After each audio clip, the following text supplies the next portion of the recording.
Is the warm welcome back to the amazing platform of Ranker 450। आज की इस video में हम लोग डिस्कस करने वाले हैं 2020 का सेट ए और सेट बी। ये क्वेश्चन साइंस का होने वाला है और ये क्वेश्चन क्लास 10th के बेसिस पे है। और ये क्लास 10th बिहार बोर्ड जो 6-7 दिन बाद से क्वेश्चन पेपर आने वाले हैं और एग्ज़ाम स्टार्ट होने वाले हैं, उसके लिए हम लोग स्टार्ट करते हैं। चलिए बिना टाइम वेस्ट के क्वेश्चन शुरू करते हैं। हम लोग जानते हैं कि 2020 में सेट ए और सेट बी टोटल मिला के 48 + 48 मतलब 96 क्वेश्चन आए थे। तो 96 क्वेश्चन जल्दी से हम लोग डिस्कस करने वाले हैं बिना टाइम वेस्ट किए। चलिए स्टार्ट करते हैं। तो क्वेश्चन फर्स्ट है हम लोग का, निम्न में से कौन सबसे कम अभिक्रियाशील धातु है। तो सबसे कम अभिक्रियाशील धातु अगर पूछा जाए तो वो Fe हो जाएगा। ऐसे इलेक्ट्रॉनिक कॉन्फ़िगरेशन करेंगे हम लोग तो इलेक्ट्रॉनिक कॉन्फ़िगरेशन से इसका रीज़न पता चल जाएगा। चलिए क्वेश्चन नंबर सेकंड पे आते हैं। सेकंड क्वेश्चन है कार्बन की परमाणु संख्या क्या है। तो कार्बन की परमाणु संख्या 6 हो जाएगी। Hydrogen 1, helium 2, lithium 3, beryllium 4, boron 5 और कार्बन 6। तो कार्बन हो जाएगा 6। अब आते हैं क्वेश्चन नंबर थर्ड। तो असंतृप्त हाइड्रोकार्बन जिनमें कार्बन कार्बन परमाणुओं के बीच त्रिआबंध रहते हैं। तो संतृप्त मतलब सैचुरेटेड हाइड्रोकार्बन कौन है। तो सैचुरेटेड एल्केन है। लेकिन अगर असंतृप्त मतलब कि अनसैचुरेटेड पूछे तो वो अल्काइन और अल्कीन है। तो यहाँ पे अगर त्रिबंधन बोल रहा है तो त्रिबंधन किस में होता है। तो अल्काइन में होता है, मतलब अल्केन अल्कीन अल्काइन। तो अल्काइन में 3 बॉन्ड होता है, अल्कीन में 2 बॉन्ड होता है और एल्केन में यहाँ पे 1 बॉन्ड हो जाएगा। लेकिन यहाँ पे अगर हम लोग का त्रिबंधन पूछा है तो ये एल्काइन हम लोग का बिल्कुल करेक्ट हो जाएगा। चलिए हम लोग आगे बढ़ते हैं। एथेनॉल में क्रियाशील मूल कौन है। तो एथेनॉल नॉल का मतलब होता है अल्कोहल। तो अल्कोहल का क्रियाशील मूलक OH हो जाएगा, CHO एल्डिहाइड का हो जाएगा, कार्बोक्सिलिक एसिड का COOH हो जाएगा, कीटोन का CO हो जाएगा। तो यहाँ पे जो हम लोग बिल्कुल करेक्ट आंसर हो जाएगा वो हो जाएगा OH। आते हैं क्वेश्चन नंबर 5 पर। विद्युत प्रतिरोधकता का SI मात्रक क्या है। तो अगर प्रतिरोधकता का पूछेगा तो इसमें ओम के साथ मीटर हो जाएगा, मतलब कि ओम मीटर। तो इसका करेक्ट आंसर डी हो जाएगा। क्वेश्चन 6 पे आते हैं। इनमें से कौन विद्युत का सबसे अच्छा चालक है। तो विद्युत का सबसे अच्छा चालक अगर पूछा जाए तो उसका हम लोग का सिल्वर करेक्ट होगा, मतलब चांदी। लोहा अच्छा चालक नहीं है, चालक है पर अच्छा नहीं है। नाइक्रोम तो हम लोग जानते हैं कि निकेल और क्रोमियम का मिक्सचर होता है, तो ये भी यूज़ होता है हम लोग के। चलिए इसके बाद 7 क्वेश्चन पे आते हैं। विद्युत धारा के चुंबकीय प्रभाव की खोज किसने की। तो चुंबकीय प्रभाव की खोज के बारे में बोला जाएगा तो वो हो जाएगा ओस्टर्ड। और अगर बैटरी विद्युत रासायनिक सेल में तो उसमें फैराडे का 2 नियम आया था। तो वो 2 नियम आप लोग क्लास 12th में पढ़ेंगे। एम्पियर का भी लॉ आता है। जैसे हम लोग एम्पियर तो हम लोग जानते हैं कि चार्ज वाले क्वांटिटी में हम लोग को कहा जाता है। बोर का नियम ये हम लोग का मॉडर्न फिजिक्स क्लास 12th में आ जाएगा। तो चलिए अब हम लोग आगे आते हैं क्वेश्चन 8 पर। क्वेश्चन 8 है विद्युत मोटर परिवर्तित करता है। तो विद्युत मोटर विद्युत ऊर्जा को यांत्रिक ऊर्जा में परिवर्तित करता है, ना कि विद्युत ऊर्जा को रासायनिक ऊर्जा में। चलिए अब आते हैं क्वेश्चन 9 पर। जब पश्चिम की ओर प्रक्षेपित कोई धनावेशित कण अल्फा कण चुंबकीय क्षेत्र के द्वारा उत्तर की ओर विक्षेपित हो जाता है तो चुंबकीय क्षेत्र की दिशा क्या होगी। तो कहा गया है हम लोग सबसे पहले यहाँ पे जो लगाने वाले वो लगाने वाले फ्लेमिंग के बाएं हाथ का नियम। तो आप लोग फ्लेमिंग के बाएं हाथ का नियम आप लोग ले लें और बाएं हाथ के नियम लेने के बाद वहाँ पे कहा है कि धनावेशित कण को किसके तरफ, पश्चिम की तरफ, मतलब कि ये जो मिडिल फिंगर है उसको पश्चिम की तरफ रखना है और उसके अलावा चुंबकीय क्षेत्र को उत्तर की तरफ। तो मिडिल फिंगर अगर पश्चिम की तरफ रखेंगे तो हाथ हो जाएगा और उत्तर की तरफ इस तरफ हो जाएगा आपका चुंबकीय क्षेत्र। तो यहाँ पे पश्चिम मान लिया जाए इधर, तो पश्चिम की तरफ हो जाएगा हम लोग का इधर मिडिल फिंगर और उत्तर की तरफ हो जाए चुंबकीय क्षेत्र। ये अंगूठा जो है ये ऊपर मुखी मतलब ऊपर की तरफ हो जाएगा। तो हम लोग का जो यहाँ पे करेक्ट आंसर हो जाएगा वो हो जाएगा ऊपर मुखी। आप लोग बना के देख ले, आप लोग को समझ में आ जाएगा। अब आते हैं क्वेश्चन नंबर 10 पर। हमारे घरों में जो विद्युत आपूर्ति की जाती है वह क्या होती है। तो सबसे पहली बात कि हमारे घर में DC करंट नहीं आता, मतलब डिस्ट धारा नहीं आता, ये काट दें और डिस्ट धारा ये काट दे। अब 12 वोल्ट तो आएगा नहीं, 12 वोल्ट एक मिनिमम क्वांटिटी होता है इलेक्ट्रिसिटी का। तो 220 वोल्ट हम लोग का करेक्ट होगा। इसका आंसर हम लोग का सी हो जाएगा। अब आते हैं क्वेश्चन 11 पे। 11 है गर्म जल प्राप्त करने के लिए कौन सौर तापक का उपयोग किस दिन नहीं कर सकते। मतलब पूछा जाए अगर हम लोग को वाटर हीट करना है सौर तापक से, मतलब कि सूरज के सोलर एनर्जी से, सौर एनर्जी से, तो उसमें हम लोग किस दिन नहीं कर सकते। तो वो दिन हम लोग नहीं कर सकते जिस दिन सूरज की रोशनी हमारे पृथ्वी पर बहुत कम अमाउंट में आएगी हमारे पास। तो धूप वाले दिन तो कर ही सकते हैं, उसके अलावा गर्म दिन भी कर सकते हैं और बादलों वाले दिन नहीं कर सकते। तो इसका करेक्ट आंसर हम लोग का बी हो जाएगा। अब आते हैं क्वेश्चन नंबर 12 पे। 12 है निम्न में से कौन सा ऊर्जा स्रोत सौर ऊर्जा व्युत्पन्न नहीं करता। सौर ऊर्जा व्युत्पन्न करने के बाद पूछा तो ये भूतापीय ऊर्जा व्युत्पन्न करता है, पवन ऊर्जा भी करता है, जैव मात्रा भी करता है। तो यहाँ पे जो हम लोग का करेक्ट आंसर हो जाएगा वो हो जाएगा नाभिकीय ऊर्जा। तो 12 का हम लोग का जो करेक्ट हो जाएगा वो हो जाएगा सी। आते हैं 13 पे। दर्पण के सामने किसी भी दूरी पर स्थित वस्तु का प्रतिबिंब सीधा प्रतीत होता है, वो दर्पण क्या है। तो हम लोग जानते हैं कि जैसा कि हमारे घरों के बाहर या फिर घरों के अंदर हम लोग का सिंपल जो मिरर लगा होता है, समतल दर्पण किसे कहते हैं, उसके सामने हम खड़े होंगे तो हम लोग का इरेक्ट ही इमेज बनता है, मतलब कि जैसे हम लोग दिखते हैं वैसा ही इमेज बनता है। उसके अलावा हम लोग अगर यहाँ पे अवतल दर्पण की बात करें तो अवतल दर्पण में हम लोग का इरेक्ट के साथ इन्वर्टेड बनता है, मतलब इरेक्ट एक कंडीशन में बनता है जो पीछे बनता है, लेकिन ज़्यादातर हम लोग का इन्वर्टेड मतलब उल्टा बनता है। तो इसमें सिर्फ पूछा इरेक्ट मतलब कि सीधा ही किस में बनेगा, तो सीधा हम लोग का हो जाएगा या तो अवतल या तो उत्तल दर्पण, जिसमें इमेज हमेशा वस्तु की अपेक्षा छोटा बनता है, और छोटा बनने के बाद हम लोग का समतल में भी वही सेम कंडीशन आता है जिसमें इरेक्ट होता है। तो इसका हम लोग करेक्ट आंसर हो जाएगा या तो समतल या तो उत्तल। अब आते हैं हम लोग आगे, क्वेश्चन नंबर 14, किसी कार का अग्रदीप में प्रयुक्त दर्पण निम्न में से कौन सा होता है। तो मतलब आगे वाला जो लाइट होता है, तो लाइट में हम लोग जानते हैं कि वैसा दर्पण यूज़ करेंगे जो दर्पण हम लोग के वो मिरर यूज़ होगा जो मिरर लाइट को कन्वर्ज करेगा, मतलब कि एक जगह ही लाएगा। तो अवतल दर्पण हम लोग का लाइट को कन्वर्ज करता है, तो अवतल दर्पण ही हम लोग का एग्जाम्पल करेक्ट होगा। अब आते हैं 15 पे। तो 15 क्वेश्चन, निम्न में से किसका अपवर्तनांक सबसे अधिक होता है। सबसे अधिक अपवर्तनांक हीरा का होता है, कितना होता है, तो 2.42 के समथिंग होता है। ये क्वेश्चन भी एग्जाम में आता है। क्वेश्चन नंबर 16, निम्न में से किस लेंस को अभिसारी लेंस कहा जाता है। मतलब अभिसारी मतलब होता है कन्वर्जिंग लेंस, तो वैसा लेंस जो लाइट को कन्वर्ज कर दे एक जगह, जैसे कि लाइट आया तो ये एक जगह कन्वर्ज हो गया, तो लाइट आने का इधर से डायरेक्शन हो गया।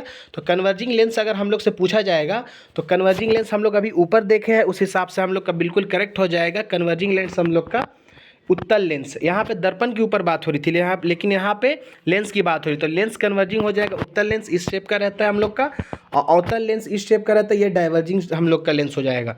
अब आते हैं क्वेश्चन 17 पे, निम्न में से कौन उभयलिंगीय है। तो उभयलिंगीय मतलब कि उसमें सेक्सुअल डायमॉर्फिज्म नहीं होगा, ना मेल अलग और फीमेल अलग होगा।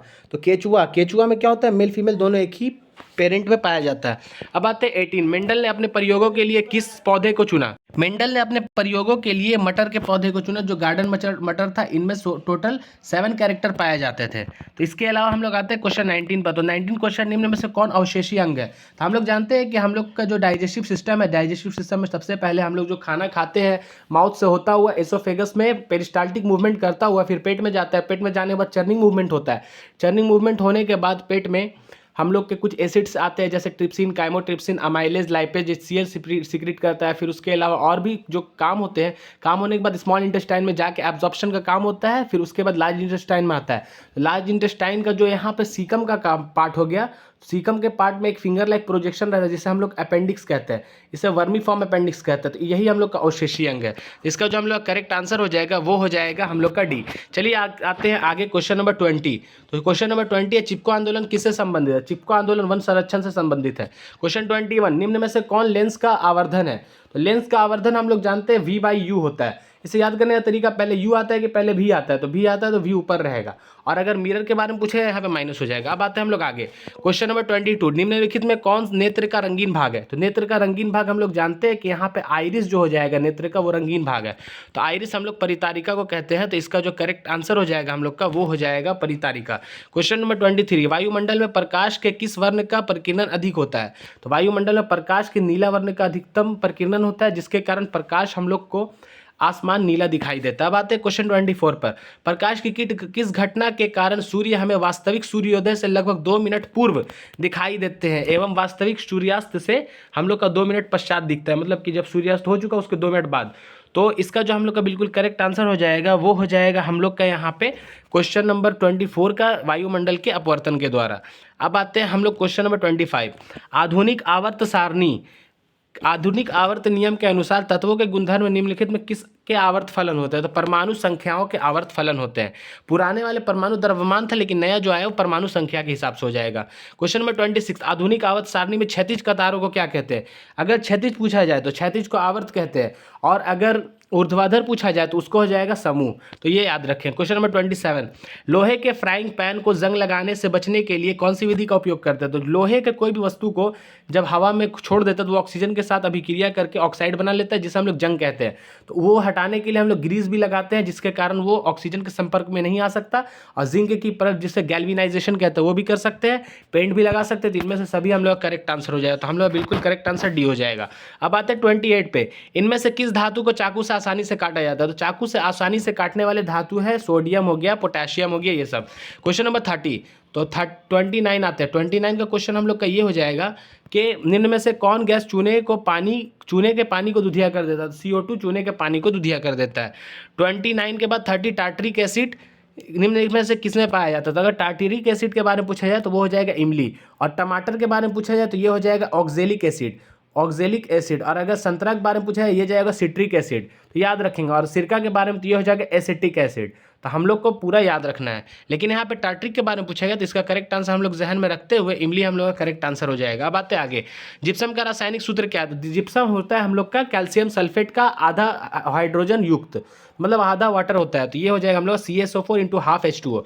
अब आते हैं 32, जिंक तथा सल्फ्यूरिक अम्ल के बीच अभिक्रिया निम्न में से कौन सी गैस निकलती है? तो हम लोग जानते हैं जिंक और सल्फ्यूरिक एसिड में जब अभिक्रिया कराएंगे तो इनमें से जो हम लोग का गैस निकले वो हो जाएगा ऑक्सीजन। अब आते हैं 33, आयोडीन की कमी से कौन सा रोग होता है? तो आयोडीन की कमी से हम लोग जानते हैं घेंगा का रोग होता है। ऐसे आयोडीन की कमी से एज ए एक्सटर्नल नॉलेज आप लोग जान सकते हैं कि दो टाइप का होता है, एक होता है हाइपरथायरॉयडिज्म, एक होता है हाइपोथायरॉयडिज्म। तो जो हाइपोथायरॉयडिज्म होता है तो उसमें लोग मोटे हो जाते हैं और घेंगा टाइप का हो जाता है, लेकिन अगर हाइपरथायरॉयडिज्म हो जाएगा तो उसमें लोग के आँख निकल जाते हैं, जिससे हम लोग को ऐसा लगता है कि वो कब्रिस्तान से उठ के आए हैं। इसके अलावा मधुमेह अगर पूछा, ये डायबिटीज़ होता है, ये किससे कमी से होता है? इंसुलिन के कमी से।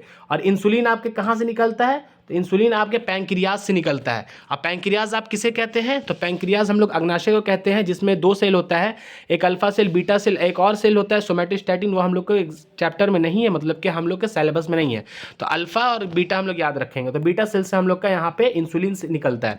अब आते हैं हम लोग आगे, स्कर्वी। तो स्कर्वी विटामिन C के कमी से होता है। एड्स HIV, एड्स कहते हैं एक्वायर्ड इम्यूनो डिफिशियंसी सिंड्रोम, तो मतलब एक ऐसा सिंड्रोम है जिसमें इम्यूनिटी सिस्टम, जिससे हम लोग का रोग प्रतिरोधक क्षमता होता है वो कम हो जाता है, जिसके कारण इंसान मर जाता है और क्लॉटिंग ऑफ ब्लड नहीं हो पाता, बहुत सारे कारण हो जाते हैं। तो इसमें जो हम लोग का करेक्ट आंसर तो है वो तो हो जाएगा हम लोग का ये कि घेंगा, लेकिन यहाँ पे और सब ऑप्शन डिस्कस कर दिया गया। अब आते हैं निम्न में से कौन पिट्यूटरी ग्रंथि से निकलने वाला हार्मोन है? तो वैसा हार्मोन पूछा गया जो हम लोग का पिट्यूटरी ग्रंथि से निकलता है। सबसे पहले यहाँ पे वृद्धि हार्मोन, ये हम लोग का बिल्कुल करेक्ट आंसर हो जाएगा इसका 1। लेकिन इसके अलावा और क्वेश्चन को डिस्कस कर लेते हैं। थायरॉक्सिन हार्मोन हम लोग का निकलता है थायराइड ग्लैंड से, जिससे हम लोग का आयोडीन का कमी होता है या फिर आयोडीन बढ़ता है, तो ये याद रखें। इंसुलिन निकलता है हम लोग का किससे? तो इंसुलिन निकलता है हम लोग का अग्नाशय से, जिससे मधुमेह होता है। एंड्रोजन निकलता है वृषण से, जिससे मेन लिंग हार्मोन कहते हैं हिंदी में, और ह्यूमन सेक्स हार्मोन कहते हैं, मतलब मेल सेक्स हार्मोन। अब आते हैं हम लोग आगे, वृद्धि हार्मोन, इसका हम लोग करेक्ट आंसर हो जाएगा क्वेश्चन नंबर 35। अमीबा में अलैंगिक जनन किसकी विधि द्वारा होता है? मतलब किस विधि द्वारा अमीबा में अलैंगिक जनन होता है? तो मुकुलन में हाइड्रा के द्वारा होगा, और विखंडन ये अमीबा हो जाएगा। एक पैरामीशियम भी आता है, पैरामीशियम भी विखंडन का एग्जाम्पल है। बीजाणु जनन ये नहीं होगा, इनमें से सभी तो होगा ही नहीं। बीजाणु जनन आप लोग के प्लांट से है, फ्लावर से। अब आते हैं हम लोग आगे 36 पे, फूल में कौन सा भाग फल में बदलता है? अगर फूल में फल का अगर पूछेगा तो वो अंडाशय हो जाएगा, और अगर पूछेगा सीड मतलब बीज में तो वो हो जाएगा बीजांड। अब आते हैं हम लोग आगे क्वेश्चन नंबर 37, स्टोमाटा के खुलने और बंद होने की क्रिया को कौन नियंत्रित करता है? तो खुलने और बंद होने की क्रिया को गार्ड सेल नियंत्रित करता है। जब स्टोमाटा इस टाइप का, अगर हम लोग का मान लीजिए स्टोमाटा अगर ऐसा फूला हुआ रहता है तो ये बीन शेप का गार्ड सेल होता है, जिसमें ऑस्मोटिक प्रेशर और पानी के कारण ये सूजता और बंद हो जाता है। इसके अलावा हम लोग जानते हैं क्वेश्चन नंबर 38 के में आते हैं हम लोग, निम्न में से कौन विरिक की रचनात्मक एवं क्रियात्मक इकाई है? तो विरिक हम लोग जानते हैं, इसको हम लोग किडनी कहते हैं। किडनी की रचनात्मक एवं क्रियात्मक इकाई हम लोग जानते हैं कि नेफ्रॉन होता है। तो नेफ्रॉन कुछ इस टाइप का होता है हम लोग का, तो इसमें हम लोग यहाँ पे नेफ्रॉन को इस तरह से समझ सकते हैं। अब आते हैं हम लोग आगे आने से पहले जान लें कि न्यूरॉन जो होता है वो होता है माइंड का, मतलब कि मस्तिष्क का, और ग्लोमेरुलस होता है इस टाइप का जो न्यूरॉन में बना हुआ होता है स्ट्रक्चर, इसे ही ग्लोमेरुलस कहते हैं। यहाँ पे बोमेंस कैप्सूल है और ये ग्लोमेरुलस पूरा मिला के हो जाता है। अब आते हैं हम लोग आगे 39 पे। तो 39 हम लोग का क्वेश्चन है, मानव में प्रमुख उत्सर्जी अंग निम्न में से कौन है? तो उत्सर्जी अंग मतलब एक्सक्रीटरी सिस्टम, तो विरिक किडनी हम लोग का एक्सक्रीटरी सिस्टम, ये हम लोग का बिल्कुल करेक्ट आंसर हो जाएगा। अब आगे भी डिस्कस कर लेते हैं। ये हम लोग का जो रक्त है, रक्त हम लोग का ट्रांसपोर्ट करता है, तो ये हम लोग का एक्सक्रीटरी सिस्टम में नहीं आएगा। श्वेत ग्रंथि, ये हिंदी नहीं पता चल रहा। अग्नाशय हम लोग का इंसुलिन स्रावित करता है, जिसके कारण मधुमेह होता है। अब आते हैं एंड्रोजन। एंड्रोजन क्या है? तो ये नरलिंग हार्मोन है, ये वृषण से निकलता है। अब आते हैं 41, निम्न में से जब किसी जीव अभिक्रिया के समय किसी पदार्थ में ऑक्सीजन की वृद्धि हो जाती है तो निम्न में से क्या कहा जाता है? अगर ऑक्सीजन की वृद्धि होगी तो उसे उपचयन कहा जाएगा, और अगर ऑक्सीजन का ह्रास या फिर हाइड्रोजन की वृद्धि हो उसे अपचयन कहा जाएगा। तो इसका बिल्कुल करेक्ट आंसर हम लोग का हो जाएगा उपचयन। और संक्षारण होता है इसमें, मतलब कि सड़ गल जाने को कहते हैं, जैसे लोहे पर जंग लगना, ये सब। अब आते हैं हम लोग आगे क्वेश्चन 42 पे। 42 का क्वेश्चन है, अम्ल का पीएच मान कितना होता है? तो 7 से कम होता है अम्ल का पीएच मान, और बेसिक का पीएच मान मतलब कि क्षार का होता है 7 से अधिक, और क्षार लिटमस पत्र को ब्लू कर देता है और अम्ल लिटमस पत्र को रेड कर देता है, और ये हो जाता है हम लोग का न्यूट्रल का। ठीक है, इतना याद रख लेना है। अब आता है धोने का सोडा का आणविक सूत्र क्या है। तो धोने का सोडा का आणविक सूत्र हम लोग का हो जाएगा 10H2O, जिसमें रहेगा मार देना, मतलब कि NO2CO3 × 10H2O। अब आते हैं क्वेश्चन 44 पर। मधुमक्खी का डंक एक अम्ल छोड़ता है जिसके कारण दर्द एवं जलन का अनुभव होता है, वो कौन सा अम्ल होता है। तो वो हो जाएगा हम लोग का मेथेनोइक एसिड। अब आते हैं एथेनोइक और सिट्रिक एसिड और ऑक्जेलिक। ऑक्जेलिक एसिड टमाटर में पाया जाता है, सिट्रिक एसिड हम लोग का संतरा में पाया जाता है, इथेनोइक एसिड हम लोग जिसको एसिटिक एसिड भी कहते हैं, यह हम लोग का सिरका में पाया जाता है। अब आते हैं 45 पे। अमीबा अपना भोजन कैसे पकड़ता है। तो अमीबा एक इस टाइप का इरेगुलर शेप का एक प्राणी होता है जिसमें वो अपना शेप चेंज कर सकता है। तो इस हिसाब से इसका जो यहाँ पे बना है पकड़ने वाला, वो हो जाएगा स्यूडोपोडिया, जिसे हम लोग कूटपात बोलते हैं। इसका करेक्ट आंसर हम लोग का सी हो जाएगा। अब आते हैं 46 पे। कौन सा एंजाइम वसा पर कार्य करता है। तो वसा पर कार्य करने वाला लाइपेज होता है, ट्रिप्सिन प्रोटीन पे करता है, और यही फिर पेप्सिन में चेंज हो जाता है, फिर पेप्सिन पेप्सिनोजेन में चेंज हो जाता है। ये काफ़ी लंबा प्रोसेस है। और अमाइलेज अगर पूछा जाए तो ये कार्बोहाइड्रेट में करता है। तो हम लोग का जो बिल्कुल करेक्ट आंसर हो जाएगा वो हो जाएगा लाइपेज। अब आते हैं क्वेश्चन नंबर 47। किस प्रकार के श्वसन से अधिक ऊर्जा मुक्त होती है।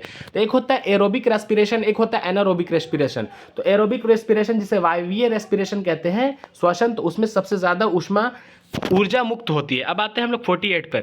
मछली का श्वसन अंग क्या है। तो मछली का श्वसन अंग हम लोग का गिल्स हो जाएगा। इसका करेक्ट आंसर हम लोग का बी हो जाएगा।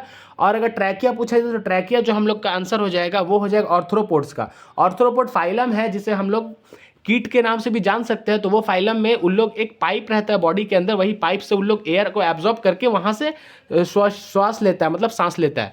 और त्वचा क्यूटेनियस अगर पूछा जाए तो ये हम लोग का मेंढक भी एक एग्जांपल हो सकता है। फेफड़ा ह्यूमन का होता है। तो इसका बिल्कुल हम लोग का करेक्ट आंसर जो हो जाएगा वो हो जाएगा, हम लोग जानते हैं कि इसका करेक्ट आंसर गिल्स हो जाएगा। 48 के बाद आते हैं 2020 के सेट 2 पे। तो सेट 2 पे आते हैं क्वेश्चन टोटल 48 है। 48 क्वेश्चन में आप लोग 40 के आंसर देने रहते तो उस टाइम, लेकिन अभी तो आप लोग का 80 क्वेश्चन आएंगे और 80 में आप लोग को 40 देने का चांस मिलेगा। चलिए अब हम लोग स्टार्ट करते हैं क्वेश्चन नंबर फर्स्ट से। क्वेश्चन नंबर फर्स्ट है, रासायनिक अभिक्रिया में भाग लेने वाले पदार्थ को क्या कहते हैं। तो भाग लेने वाले पदार्थ को अभिकारक कहते हैं। मतलब कि अभिकारक इधर जो रहता है वो जाके चेंज होता है उत्पाद में। तो वो उत्पाद हो जाएगा कौन, जो भाग लेके उत्पन्न हुए। और अगर जो भाग लेने वाले पदार्थ बोले वो हो जाएगा अभिकारक। क्वेश्चन 2 पे आते हैं। टूथपेस्ट कैसा होता है। तो अगर टूथपेस्ट के बारे में बात किया जाए तो टूथपेस्ट अगर अम्लीय होगा, सोचने वाली बात है, तो हमारे जो माउथ में बैक्टीरियाज रहता है वो क्या चीज़ का हम लोग के माउथ में स्राव करते हैं, तो वो हो जाएगा अम्ल का। तो अगर अम्लीय ये भी रहेगा तो वो तो स्राव को और बढ़ा देगा। तो हम लोग के टूथपेस्ट मतलब दांत को डीके कर देगा, दांत खराब कर देगा। तो हम लोग का जो यहाँ पे करेक्ट आंसर हो जाना चाहिए वो हो जाना चाहिए क्षारीय। तो बेसिक हम लोग का बिल्कुल करेक्ट आंसर होगा। टूथपेस्ट बेसिक होता है जो एसिड के साथ मिलकर एसिड प्लस बेस को न्यूट्रल कर देता है। क्वेश्चन 3 पे आते हैं। निम्न में से कौन विद्युत का सुचालक है। तो सुचालक के बारे में अगर पूछा जाए तो वो हो जाएगा ग्रेफाइट। और सल्फर क्लोरीन ये सब आयोडीन सुचालक नहीं है। अगर हाँ एक याद रख ले, आयोडीन और क्लोरीन ये हैलोजन ग्रुप का है जो ग्रुप नंबर 17 में आते हैं। और इसके अलावा अगर सल्फर पूछा जाए तो ये हम लोग का ग्रुप 16 का एलिमेंट है। अब आते हैं हम लोग आगे क्वेश्चन 4 पे। निम्न में से कौन कार्बोक्सिलिक एसिड है। तो कार्बोक्सिलिक एसिड को COOH कहते हैं। CO ये O है, यहाँ पे हम लोग O यहाँ पे ईस्टर ईथर ये सब हो जाता है, लेकिन ये सब याद नहीं रखना आप लोग को। अब यहाँ पे जो CO हो जाएगा वो हो जाएगा कीटोन, CHO हो जाएगा एल्डिहाइड। तो आप लोग का जो यहाँ पे करेक्ट आंसर होना चाहिए वो हो जाएगा आप लोग का carboxylic acid COOH। Question number 5। Ammeter से निम्नलिखित में किसे मापा जाता है। तो एम मीटर से मापने की बात हो तो धारा को मापा जाता है, और वो विभव वोल्ट मीटर से नापा जाता है। क्वेश्चन नंबर 6 पे आते हैं। वह उपकरण जो विद्युत ऊर्जा को यांत्रिक ऊर्जा में बदलता है। तो विद्युत ऊर्जा को जो यांत्रिक ऊर्जा में बदलेगा उसका नाम हम लोग का हो जाएगा विद्युत मोटर। और यही अगर उल्टा कर देगा कि यांत्रिक ऊर्जा से विद्युत ऊर्जा में किसे परिणित करता है, मतलब कौन करता है, वो हो जाएगा जनरेटर। तो हम लोग का ये बिल्कुल करेक्ट आंसर यहाँ पर हो जाएगा विद्युत मोटर। अब आते हैं क्वेश्चन नंबर 7 पे। दर्पण का सूत्र क्या होता है। तो दर्पण का सूत्र याद करने में आप लोग माइनस प्लस याद रखना बहुत जरूरी होता है। तो यहाँ पर हम लोग जानते हैं मिरर, एम से मिरर, तो मिरर में याद रखना मिरर में माइनस नहीं होता है, मतलब कि मिरर में माइनस नहीं होता है। तो ऐसे याद रख लेना, मतलब मिरर में प्लस होता है। तो प्लस किस में है, तो 1 + V प्लस 1 + U, मतलब 1/V + 1/U = 1/F कहाँ पे है। तो इसका करेक्ट आंसर ए हो जाएगा। क्वेश्चन 8 पे आते हैं। निकट दृष्टि दोष के लिए किस लेंस का द्वारा हटाया जाता है। निकट दृष्टि दोष मतलब कि वैसा इंसान जिसको करीब का वस्तु तो बहुत अच्छा से दिखेगा लेकिन दूर का वस्तु उसको खराब से दिखेगा। तो जिसको दूर का वस्तु खराब से दिखेगा उसको ऐसा लेंस लगाएंगे जो लाइन को, जो मतलब कि रे आते हैं उसको डाइवर्ज करते, डाइवर्ज करके जो दूर का वस्तु है वो कहीं आँख से जो पहले बन जाता था वो आँख से के पास रेटिना पे जाके बनेगा। तो उस हिसाब से ये हम लोग का अवतल लेंस लगाते हैं। तो लेंस की बात हो तो अवतल लेंस में उसका प्रयोग किया जाता है। इसका करेक्ट आंसर 8 का बी हो जाएगा। क्वेश्चन 9, पौधे में जनन अंग कहाँ पाया जाता है? तो अगर जनन अंग के बारे में पूछा जाए तो हम लोग जानते हैं sexual reproduction in flowering plants, मतलब कि फ्लावरिंग प्लांट में ही सेक्सुअल रिप्रोडक्शन होता है। तो वैसे इसका करेक्ट आंसर पुष्प हो जाएगा। और पुष्प में ही स्टामेन होता है, पिस्टिल होता है, एंथर जिसे हम लोग बोल सकते हैं स्टामेन के पार्ट्स को ऊपर वाले, और उसमें पॉलन ग्रेन होता है। पॉलन ग्रेन जाता है स्टिग्मा पर, स्टिग्मा फीमेल का पार्ट होता है। तो फीमेल के जो पार्ट पे आता है स्टिग्मा पे, इस तरह से पॉलन ग्रेन से यहाँ से एंथर से निकल के फिर यहाँ पे पॉलिनेशन होता है। पॉलिनेशन होने के बाद 2 गैमीट अंदर जाता है, पॉलन एम्ब्रियो सैक से यहाँ पे जाके लिंक करता है और वहाँ जाके हम लोग का डबल फर्टिलाइजेशन और ट्रिपल फ्यूजन होता है। डबल फर्टिलाइजेशन से जो जाइगोट बनता है वो 2n होता है, और जो ट्रिपल फ्यूजन से जो एम्ब्रियो बनता है तो एम्ब्रियो के साथ एंडोस्पर्म बनता है, तो एंडोस्पर्म यहाँ 3n होता है। ये होता है हम लोग का फ्लावरिंग प्लांट्स, ये होता है हम लोग का एंजियोस्पर्म में। जिम्नोस्पर्म में ये प्रोसेस नहीं होता है। अब आते हैं हम लोग आगे। तो आगे का जो हम लोग का क्वेश्चन आ जाएगा कि क्वेश्चन नंबर 9 हो गया है। 9 के बाद आते हैं क्वेश्चन 10 पे। मेंडल ने अपने आनुवांशिक प्रयोग हेतु किस पौधे का उपयोग किया? तो वो मटर, गार्डन मटर का उपयोग किया। अब आते हैं आप लोग क्वेश्चन नंबर 11। तो पारिस्थितिकी तंत्र में ऊर्जा का प्रवाह कैसा होता है? तो ऊर्जा का प्रवाह एक दिशीय होता है, मतलब कि अगर घास को बकरी खाई है तो वो एनर्जी घास से बकरी में चली गई, अब वो एनर्जी बकरी से रिटर्न घास में नहीं आ सकती है। क्वेश्चन नंबर 12, ओजोन परत कहाँ पाया जाता है? तो ओजोन परत क्षोभ मंडल और समताप मंडल, मतलब ये मान लिया क्षोभ मंडल और ये मान लिया समताप मंडल, दोनों के बीच में पाया जाता है ओजोन परत। तो ओजोन परत हो जाएगा वायुमंडल के मध्य सतह में। इसका हम लोग का करेक्ट आंसर सी हो जाएगा। क्वेश्चन नंबर 13, रंध्र में गैसों का आदान प्रदान किसके द्वारा होता है? मतलब पौधों में, सॉरी, तो इसका आंसर रंध्र ही होगा। पौधों में जो गैसों का आदान प्रदान होता है वो रंध्र द्वारा, जिसे स्टोमेटा कहते हैं, तो स्टोमेटा द्वारा होता है। ऐसे जो नियंत्रित करता है, इसे खोलने और बंद करने का काम, वो होता है गार्ड कोशिका, जिसे हम लोग द्वार कोशिका भी कहते हैं। इसका हम लोग का ये आंसर जो हो जाएगा वो हो जाएगा ए। अब आते हैं हम लोग 14 पे। तो 14 का हम लोग जो क्वेश्चन है, निम्न में से सबसे तेज धड़कने हृदय धड़कन किसका होता है? तो सबसे तेज हृदय धड़कन याद रखने का तरीका इस कदर है कि आप लोग सबसे पहले याद रखें सब मैमेलिया होने चाहिए, मतलब कि स्तनधारी। तो मैमेलिया में सबसे छोटा मैमेलिया जो रहेगा उसका हार्ट सबसे ज़्यादा धड़केगा। तो वेल सबसे बड़ा मैमल है, इसका हार्ट सबसे ज़्यादा नहीं धड़केगा। हाथी बहुत बड़ा है अकॉर्डिंग टू यहाँ पे चूहा और आदमी से, तो इसका भी नहीं धड़केगा। आदमी इसका, ये दोनों से ज़्यादा धड़केगा, ये दोनों से, लेकिन चूहा का सबसे अधिक होगा। तो इसका जो हम लोग का करेक्ट आंसर हो जाएगा वो हो जाएगा हम लोग का बी। बी हम लोग का करेक्ट आंसर। फिर इसके बाद अगर पूछा जाए, इसके बाद आदमी हो जाएगा, आदमी के बाद हाथी हो जाएगा, और हाथी के बाद यहाँ पे वेल हो जाएगा। अब आते हैं हम लोग आगे। 15 क्वेश्चन नंबर है कि सजीव जीवधारियों द्वारा किस प्रकार की नाइट्रोजनी पदार्थ का उत्सर्जन होता है? तो सजीव जीवधारी, तो उसमें 3 टाइप के नाइट्रोजनस बेस का उत्सर्जन होता है। पहला हो जाता है अमोनिया का। तो अमोनिया होता है, इसे कहते हैं अम्यूनोटेलिक, मतलब जो प्राणी इस टाइप का हम लोग के नाइट्रोजनस बेस का एक्सक्रीशन करते हैं उससे हम लोग अमोनिया को अमोनियोटेलिक कहते हैं। और जो यूरिक एसिड करते हैं तो यूरिक एसिड वाले को हम लोग कहते हैं यूरिकोटेलिक, URICO, यूरिकोटेलिक। और जो यूरिया करते हैं जैसे ह्यूमन, तो इसको हम लोग कहते हैं यूरियोटेलिक। तो ये हम लोग को याद करने की बात है। तो इसका हम लोग का जो करेक्ट आंसर हो जाएगा वो हो जाएगा हम लोग का डी। इनमें से सभी इसका हम लोग का करेक्ट आंसर हो जाएगा। सॉरी, क्वेश्चन नंबर 15 का हो जाएगा, तो इनमें से सभी हो जाएगा। अब आते हैं क्वेश्चन नंबर 16 पे। तंत्रिका तंत्र की रचनात्मक एवं क्रियात्मक इकाई को क्या कहते हैं? तो तंत्रिका तंत्र की रचनात्मक एवं क्रियात्मक इकाई को न्यूरॉन कहते हैं, और नेफ्रॉन हम लोग का किडनी वृक्क की कहते हैं, और सेरिब्रम ये हम लोग के माइंड का पार्ट है, मतलब कि हम लोग के दिमाग का पार्ट है, जिसे हम लोग ब्रेन कहते हैं। इनमें से कोई नहीं तो आंसर होगा नहीं यहाँ पे। तो इसका जो हम लोग करेक्ट आंसर हो जाएगा वो हो जाएगा हम लोग तंत्रिका तंत्र न्यूरॉन। अब आते हैं क्वेश्चन 17 पे। निम्न में से किस धातु को सोलर सेल बना होता है? तो अगर पूछे जाए सोलर सेल किस धातु का बना होता है, तो सिलिकॉन। सिलिकॉन धातु नहीं है, ऐसे उपधातु है, लेकिन इसका आंसर यही करेक्ट होना चाहिए। क्वेश्चन नंबर 18 पे आते हैं। 18 नंबर क्वेश्चन है, निम्न में से कौन लवण है? तो लवण मतलब होता है हम लोग का साल्ट। तो सबसे पहले देखें किसमें H+ आयन और OH- आयन है। तो H+ आयन तो ये हम लोग का एसिड हो जाएगा, OH- तो ये हो जाएगा बेस। यहाँ पे NH4OH, तो यहाँ पे भी OH- है, तो ये भी हो जाएगा हम लोग का बेस। मतलब H+ या OH- जिसमें रहे वो एसिड और बेस हो जाएगा। लेकिन यहाँ पे हम लोग करेक्ट आंसर अगर पूछा जाए तो वो हो जाएगा K2SO4, ये हो जाएगा हम लोग का साल्ट। क्वेश्चन नंबर 19 पे आते हैं। निम्न में से सबसे भारी धातु कौन है? सबसे भारी धातु हम लोग का यूरेनियम है। 20 इथेन के एक अणु में सहसंयोजक बंद होते हैं। एक अणु में कितने सहसंयोजक बंद होते हैं? ईथ है, मिथ होता है 1, ईथ होता है 2, मतलब कि 2 कार्बन। तो 2 कार्बन बना देंगे। अब 2 कार्बन में कितना हाइड्रोजन जुड़ा हुआ रहेगा? तो यहाँ पे हम लोग जान रहे हैं एन है, तो एन मतलब होगा C2H6। तो C2H6 अगर इन रहता या आइन रहता तो वहाँ पे डबल बॉन्ड और ट्रिपल बॉन्ड लगता। तो यहाँ पे हम लोग का एक यहाँ पे H लगेगा, फिर एक H यहाँ पे लगेगा, एक H यहाँ पे लगेगा, तो 3 इधर हो गया, फिर 1 2 3 3 इधर हो गया, एक ये हो गया 7। तो टोटल बॉन्ड जो होगा हम लोग का उसका करेक्ट आंसर हो जाएगा हम लोग का 20 का 7। क्वेश्चन नंबर 21 आता है, निम्न किसकी उपस्थिति के कारण पौधों का रंग हरा होता है। अगर पौधों का रंग हरा पूछा जाए तो वो हो जाएगा क्लोरोफिल के कारण।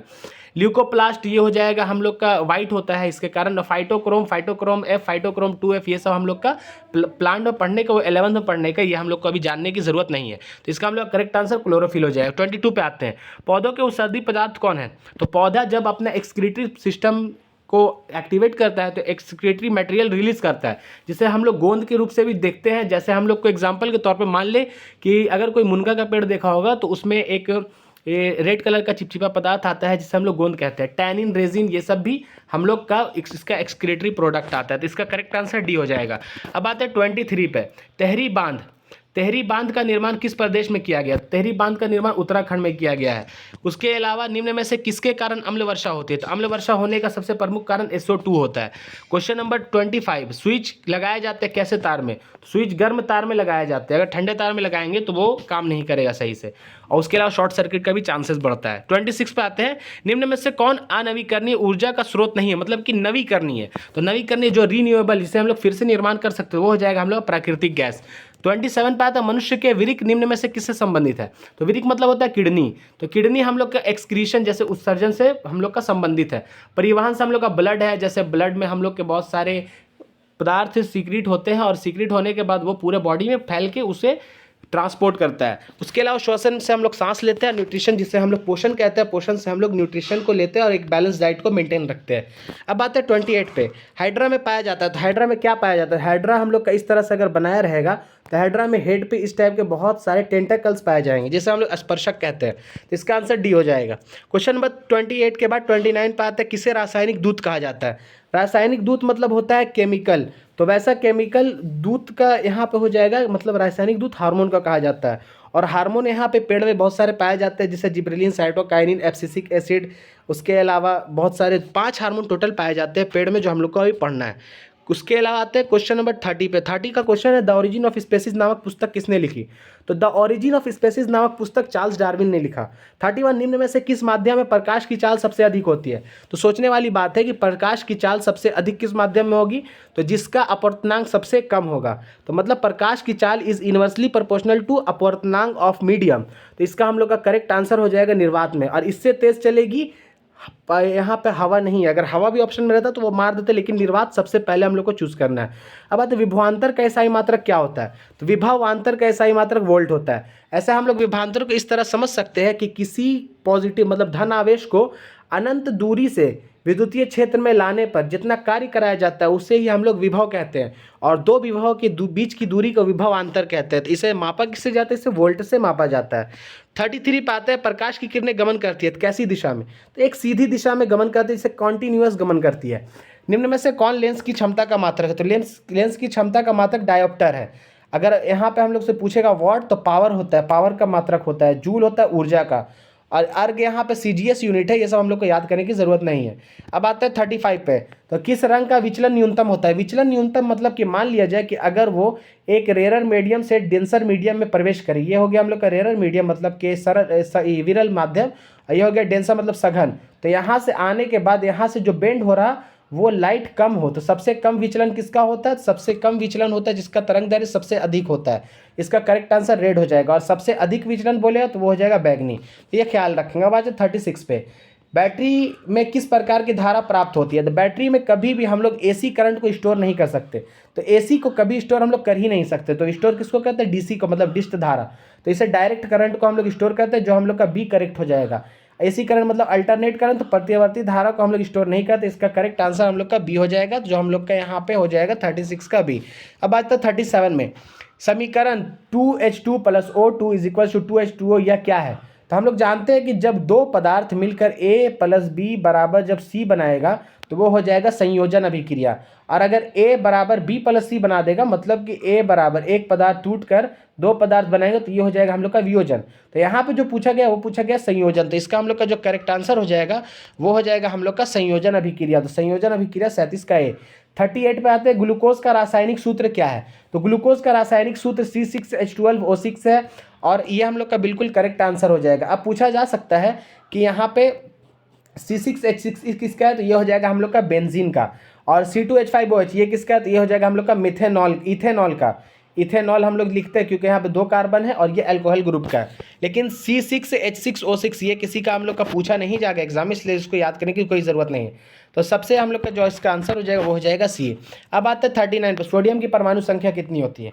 तो hydrogen 1, helium 2, lithium 3, beryllium 4, boron carbon 5, nitrogen hydrogen 1, helium 2, lithium 3, beryllium 4, boron 5, carbon 6, nitrogen 7, oxygen 8, fluorine 9, neon 10 और उसके बाद आता है सोडियम। तो सोडियम हो जाएगा 11। तो इसका करेक्ट आंसर हम लोग का ए हो जाएगा। 40 पे आते हैं, अमीबा में अधिकांश पोषण कैसा होता है? तो अधिकांश पोषण अमीबा में जो हम लोग का होता है वो हम लोग का अंतर्ग्रहण, मतलब कि बॉडी के अंदर इंटेक करने के बाद होता है। ये सर्वाहारी नहीं होगा, ना ही स्वपोषी होगा, ना ही शाकाहारी होगा। क्वेश्चन 41 पे आता है, आवर्त सारणी में प्रथम वर्ग के सदस्य को क्या कहते हैं? तो प्रथम वर्ग के सदस्य को हम लोग अम्लीय धातु नहीं कहेंगे। आखिर ये गैस हम लोग किसको कहते हैं पता है? Noble gas. नोबल गैस हम लोग कहते हैं। इनर्ट गैस हम लोग ग्रुप 18 को कहते हैं। और यहाँ पे क्षार धातु, ये हम लोग का बिल्कुल करेक्ट होगा। तो हम लोग का जो यहाँ पे करेक्ट होगा वो हो जाएगा 41 का C। 42 पे आते हैं, निम्न में से कौन प्राकृतिक साधन नहीं है? प्राकृतिक संसाधन कौन नहीं है? तो वायु प्राकृतिक संसाधन बिल्कुल है, जल भी है, मिट्टी भी है। तो इसका आंसर हम लोग का जीवधारी हो जाएगा। क्वेश्चन नंबर 43, निम्न प्रकाश के परावर्तन के कितने नियम है? तो प्रकाश के परावर्तन के 2 नियम है। पहला नियम ये होता है कि आपतित किरण और परावर्तित किरण और नॉर्मल, जिसे हम लोग नॉर्मल कहते हैं, मतलब इंसिडेंस रे और रिफ्लेक्टेड रे और नॉर्मल तीनों एक ही सरफेस पे होता है। और दूसरा नियम होता है कि sine i is equal to sine r नहीं होगा, मतलब दूसरा नियम हम लोग का हो जाएगा कि यहाँ पे एंगल आई बराबर एंगल आर, मतलब कि आपतित कोण बराबर परावर्तित कोण। अब आते हैं हम लोग क्वेश्चन नंबर 44 पे, तरंग दैर्घ्य सामान्यतः किससे मापा जाता है? तरंग दैर्घ्य लेमडा को हम लोग मीटर से मापते हैं, लेकिन यहाँ पे अगर पूछा जाएगा तो ये एंगस्ट्रम हो जाएगा। एंगस्ट्रम भी लेंथ की यूनिट है। अब आते हैं 45 पर, सभी जीव जंतुओं के लिए ऊर्जा का अंतिम स्रोत क्या है? तो सभी के लिए ऊर्जा का अंतिम स्रोत सूर्य है। क्वेश्चन नंबर 46 पे आते हैं। 46 है, तिलचट्टा में कितने श्वास रंध्र पाए जाते हैं? तो श्वास रंध्र को हम लोग इंग्लिश में स्पाइरेकल्स कहते हैं। तो स्पाइरेकल्स याद रहे, बहुत सारे 6 मारते हैं, जो हम लोग का बिल्कुल करेक्ट आंसर नहीं है। 8 भी मारते हैं, वो भी नहीं है। तो इसका करेक्ट आंसर हम लोग का होगा 10 जोड़े, लगभग 10 जोड़े। और ये लगभग ऑर्थ्रोपोड्स में पाया जाता है। ऑर्थ्रोपोड चिलचट्टा ऑर्थ्रोपोड का फाइलम का एक जाति है। अब आते हैं हम लोग 47 पे। 47 क्वेश्चन पे प्रकाश संश्लेषण की क्रिया होती है। तो प्रकाश संश्लेषण की क्रिया किसमें होती है? तो अगर हम लोग स्पेसिफिकली पूछा जाए तो कवक भी यहाँ पे कर सकते हैं, लेकिन यहाँ पे आंसर हम लोग नहीं मारेंगे क्योंकि यहाँ पे हम लोग का जेन्युइन आंसर और करेक्ट आंसर दिया हुआ है। तो यहाँ पे हम लोग करेक्ट आंसर हरे पौधे हो जाएंगे। लेकिन अगर एक नॉलेज के लिए रख लीजिए, कवक भी इसका एग्जाम्पल हो सकता था। अगर ए और सी दोनों देता तो मार सकते थे, क्योंकि कुछ कवक भी होते हैं जो प्रकाश संश्लेषण की क्रिया करते हैं। अब आते हैं हम लोग 48 पे।